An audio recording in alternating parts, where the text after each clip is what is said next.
فلسفہ، اور فلسفے میں پڑھا رہے تھے کہ آسمانوں میں ایک سوئی کے نکے کے برابر بھی سوراخ نہیں ہے۔ وہاں سے ایک طالب علم اٹھا، اس نے کہا حضرت اگر سوئی کے نکے کے برابر سوراخ نہیں ہے تو حضور معراج کی شب کس طرح گئے، کس طرح آئے، جب کوئی راستہ ہے ہی نہیں۔ تو وہاں فلسفہ پڑھایا جا رہا تھا، تو استاد نے بڑی دلیلیں دی، بڑی دلیلیں۔ انہوں نے کہا حضرت یہ تو ہوئے معجزات، یہ تو باتیں آپ کر رہے ہیں، اور ہم پڑھ رہے ہیں فلسفہ۔ آپ ہمیں فلسفے کے تحت سمجھائیے کہ جب آسمانوں میں سوراخ ہی نہیں تو حضور گئے کس طرح اور آئے کس طرح۔ تو استاد پریشان ہو گئے، سر پکڑ کر بیٹھ گئے کہ میں تو فلسفہ پڑھا رہا ہوں، میں کیا سمجھاؤں۔ وہاں پر ایک پراگندہ حال فقیر بیٹھے تھے، بال بکھرے ہوئے تھے اور پھٹا پرانا لباس تھا۔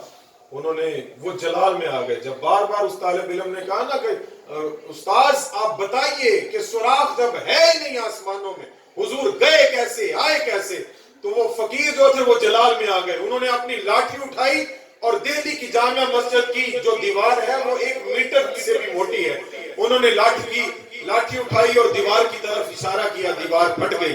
وہ فقیر یوں ادھر گئے، پھر ادھر سے ادھر آئے اور دیوار کو حکم دیا، پھر سے جڑ گئی، نہ کوئی سوراخ رہا نہ کوئی دراڑ رہی۔ فرمایا یہ پوچھتے ہو مصطفیٰ کیسے گئے، تو ہمارے فقیروں کی چھان دیکھ لو نا۔ سید اعلیٰ حضرت فرماتے ہیں پوچھتے کیا ہو عرش پر، یوں گئے مصطفیٰ کے یوں، کیف کے پر جہاں جلے کوئی بتائے گا۔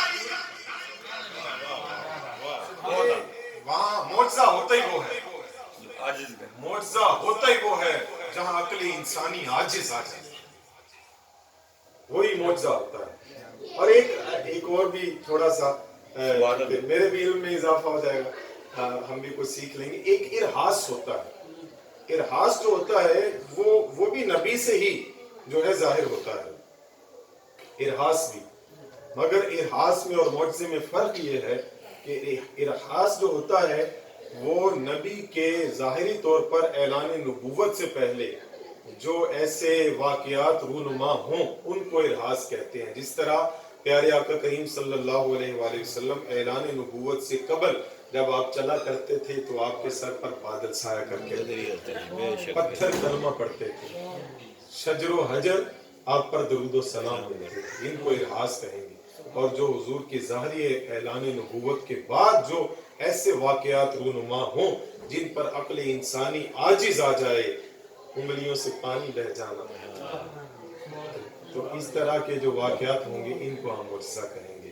اور جو ولی سے ایسا واقعہ رونما ہو کہ جو عقل انسانی نہ ماننے میں آئے اس کو ہم کرامت کہیں گے۔ مگر ہمارے بزرگوں نے کہا کہ یہ بھی حقیقت میں نبی کا ہی معجزہ ہے، کیونکہ نبی کا امتی ہونے کی نسبت سے اس کو یہ شرف ملا، تو یہ بھی نبی کا ہی معجزہ ہے اور ولی کی کرامت ہوئی۔ اللہ ہم سب کو دین کی سمجھ، دین کا شعور نصیب فرمائے، آقا علیہ الصلوۃ والسلام کی سچی محبت عطا فرمائے۔ بارگاہ مقصود کونین صلی اللہ علیہ وآلہ وسلم میں جناب عزت مآب محمد وقاص عطاری قادری صاحب گلہائے کی عیدت پیش کر کے ہمارے قلوب و اذہان کو مستفید فرمائیں گے۔ محبت کے ساتھ درود پاک کا نذرانہ پیش کر لیجئے اور مجھے اجازت دیجئے۔ السلام علیکم۔